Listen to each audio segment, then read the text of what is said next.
Are you looking to create striking, multi-layered wood applications? Adhesive backing is common on many plastic materials, including acrylics, but did you know you can also apply it to wood? In this video, we'll show you how to easily create a striking sign using solid wood walnut and alder sheets. Start by processing your base material, in this case solid wood premium walnut. By scoring the outline of the design into the wood, you can give yourself guidelines for accurate positioning when coming to the alder sheets.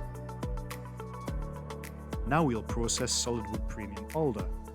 This sheet has adhesive backing onto it to allow us to lay onto the walnut sheet.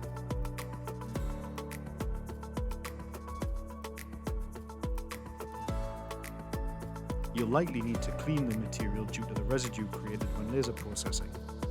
This is easy to achieve using a damp cloth or wet wipe. We hope that this video inspired you to think outside of the box when processing woods. Visit shop.troteclaser.com to discover the full range. From solid and veneer woods to plywood and MDF, we have a material to suit your needs.